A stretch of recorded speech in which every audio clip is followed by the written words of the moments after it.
कि save Indian family को बनाना पड़ा। इसको उद्देश्य ही यही था क्योंकि यहाँ पे सबके लिए सब कुछ हो रहा था, लेकिन पुरुषों के लिए यहाँ कुछ भी नहीं था। यहाँ हमारे यहाँ पहले से ही मान लिया जाता है कि अगर एक औरत चिल्ला रही है तो आदमी की गलती है। तो इसीलिए ये सब सिस्टम पूरा हम लोगों ने खड़ा किया है कि इस सिस्टम की मदद से इस एनजीओ और हमारा जो पूरा नेटवर्क है जो ऑलमोस्ट 50 सिटीज़ में काम कर रहा है, हम इस पूरे नेटवर्क के जरिए पुरुषों को मदद उपलब्ध करा। नागपुर शहर में आपका कोई ऑफिस वगैरह जहाँ पे कोई व्यक्ति अगर से कांटेक्ट करना चाहता हो तो? नहीं, हमारे यहाँ पे ऑल इंडिया लेवल पे एक नंबर होता है, हेल्पलाइन नंबर। ये एक नंबर है 8882498498। ये ऑल ओवर इंडिया पे काम करता है और इसको आप किसी भी शहर से, किसी भी सिटी से, कोई भी गांव से, किसी भी गली से कॉल करेंगे तो आपको आपके एड्रेस के अनुसार वहाँ के लोकल जो गाइड रहेंगे, जो मेंबर्स है, उन तक के आपको पहुँचा दिया जाएगा और फिर वहाँ से लोकल आपको जो भी पर्सन रहेंगे वो गाइडेंस देंगे। अगर से हम गूगल पे सर्च करें protection of women under domestic violence तो आपको कई सारी लिंक्स मिल जाएंगी जहाँ पे वुमेन के प्रोटेक्शन के लिए कई सारे एनजीओस अवेलेबल है, लेकिन पुरुषों के लिए ऐसे कोई एनजीओस नहीं मिलते हैं। तो इस वक्त हम लोग एक ऐसी एनजीओ के साथ है जो पुरुषों के हक के लिए लड़ाई लड़ता है। सर आपका नाम? जी सर, मेरा नाम है आकाश गुप्ता और हम लोग सेव इंडियन फैमिली इस एनजीओ से जुड़े हुए हैं।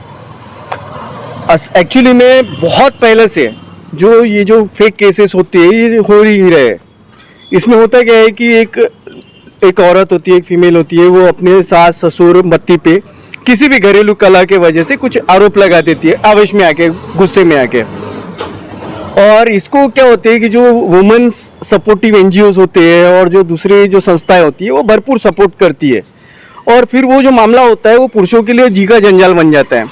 इसमें होता ये है कि पुरुष को इतना ज़्यादा सिस्टम, पुलिस, कोर्ट, दूसरे एनजीओज और दूसरे तो सामाजिक संगठन होते हैं वो इतना ज़्यादा प्रताड़ित करते हैं कि कई केसेस में ऐसा देखने में आता है कि पुरुष का काम धंधा बर्बाद हो जाता है, उसकी लाइफ पूरी तरीके से रुइन हो जाती है, पूरी तबाह हो जाती है। बहुत बार उसको आत्महत्या करने की पारी आ जाती है, ऐसी भी होता है। तो इसीलिए क्या हुआ है कि हमारे यहाँ पे, हमारे इंडिया में ये समस्या बहुत चलती रही है और फिर हमारे यहाँ के स्वरूप सरकार जी है जो कलकत्ता के, उन्होंने एक बहुत अच्छा इनिशिएटिव शुरू किया कि हम पुरुषों को भी मदद प्रोवाइड कराएं। तो इसीलिए उन्होंने लगभग 2005-2006 में इस पे काम करना शुरू किया और उन्होंने सेव इंडियन फैमिली के शुरुआत की। देखते देखते पूरे देश भर के जो ऐसे प्रताड़ित पुरुष थे वो उनसे जुड़ने लगे और अब लगभग 50 शहरों में हमारा सेव इंडियन फैमिली जो एनजीओ है वो काम कर रहा है अलग अलग नाम से। हमारे नागपुर में जो हमारा सेव इंडियन फैमिली के अंडर जो चैप्टर काम कर रहा है उसका नाम है जेंडर इक्वलिटी ऑर्गेनाइजेशन, जो जियो के नाम से चलता है। इसके जो फाउंडर है मिस्टर आनंद बागड़े और विक्रांत अंबोरे सर है। तो ये हमारा एनजीओ है जो सभी जो प्रताड़ित पुरुष है और उनके परिवार है उनको मार्गदर्शन देना, उनको प्रोटेक्शन प्रोवाइड करवाना, उनको लीगल एडवाइस करना, इन सभी चीज़ों के लिए काम करता है और ये पूरे तरीके से फ्री है। इसके लिए हम किसी तरीके से कोई चार्ज नहीं करते। इंडिया में कुछ ऐसे एनजीओज है जो वकील चलाते हैं जो पैसे चार्ज करते हैं, लेकिन हम ऐसे परिवार जो परेशान परिवार है उनको और इजी जाए इसलिए हम उनसे किसी भी तरीके का कोई चार्ज नहीं करते, बल्कि हमसे जो भी मदद बन पड़ती है हम उनको प्रोवाइड कराते हैं। फिर शुरुआत हुई है जियो की? हाँ, नागपुर में शुरुआत हुई है 2012-13 में और तब से ये लगातार बढ़ते जा रहा है और हमारे यहाँ पे लगभग पूरे एनजीओ में लगभग डेली 5000 कॉल्स आते हैं पुरुषों के।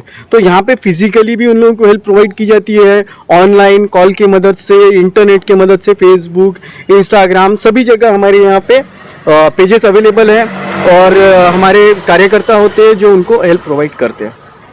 गूगल पे अगर से जैसे हम सर्च कर रहे हैं protection of women under domestic violence जी, तो वुमेन के लिए तो कई सारे एनजीओ है, लेकिन मर्दों के लिए आखिर एनजीओ आगे क्यों नहीं आते, ज़्यादा से ज़्यादा एनजीओ? जी, यही रीज़न था कि सेव इंडियन फैमिली को बनाना पड़ा। इसको उद्देश्य यही था क्योंकि यहाँ पे सबके लिए सब कुछ हो रहा था, लेकिन पुरुषों के लिए यहाँ कुछ भी नहीं था। यहाँ हमारे यहाँ पहले से ही मान लिया जाता है कि अगर एक औरत चिल्ला रही है तो आदमी की गलती है। तो इसीलिए ये सब सिस्टम पूरा हम लोगों ने खड़ा किया है कि इस सिस्टम की मदद से इस एनजीओ और हमारा जो पूरा नेटवर्क है जो ऑलमोस्ट 50 सिटीज़ में काम कर रहा है, हम इन पूरे नेटवर्क के जरिए पुरुषों को मदद उपलब्ध करा सकें। नागपुर शहर में आपका कोई ऑफिस वगैरह जहाँ पे कोई व्यक्ति अगर से कांटेक्ट करना चाहता हो तो आप नहीं, हमारे यहाँ पे ऑल इंडिया लेवल पे एक नंबर होता है, हेल्पलाइन नंबर। ये नंबर है 8882498498। ये ऑल ओवर इंडिया पे काम करता है और इसको आप किसी भी शहर से, किसी भी सिटी से, कोई भी गांव से, किसी भी गली से कॉल करेंगे तो आपको आपके एड्रेस के अनुसार वहाँ के लोकल जो गाइड रहेंगे, जो मेंबर्स है, उन तक के आपको पहुँचा दिया जाएगा और फिर वहाँ से लोकल आपको जो भी पर्सन रहेंगे वो गाइडेंस देंगे। इसकी कोई फीस नहीं, कुछ भी नहीं, कोई फीस नहीं है। आप जैसे देख सकते हैं मेजर सुरेंद्र देव पार्क है जिसको धनतोली गार्डन के नाम से भी जाना जाता है। इसी के अंदर में यहाँ एक वेडुवन करके एक छोटा सा जगह है जहाँ पे हर शनिवार को, यहाँ नागपुर में हर शनिवार को यहाँ मीटिंग होती है शाम को 6 बजे। जो पीड़ित होते हैं वो आते हैं और उनको यहाँ मार्गदर्शन दिया जाता है। लेकिन सिर्फ इसकी यही नहीं, फ़ोन पे और इंटरनेट जैसे मैंने पहले बताया तो उस पर भी उनको सुविधा उपलब्ध है। नागपुर के कितने केसेस अब तक मिले हैं आपको ऐसे? नागपुर में अब तक के शायद 1000 से ज़्यादा केसेस हो चुके हैं और हज़ारों लोगों को इसमें मार्गदर्शन मिला है। और हमारे में से बहुत सारे ऐसे हैं जो इन झूठे केसेस से एनजीओ की मदद से लड़कर बाहर निकले हैं और एक सुखी परिवार बना के अब अच्छा खुशी जीवन यापन कर रहे हैं।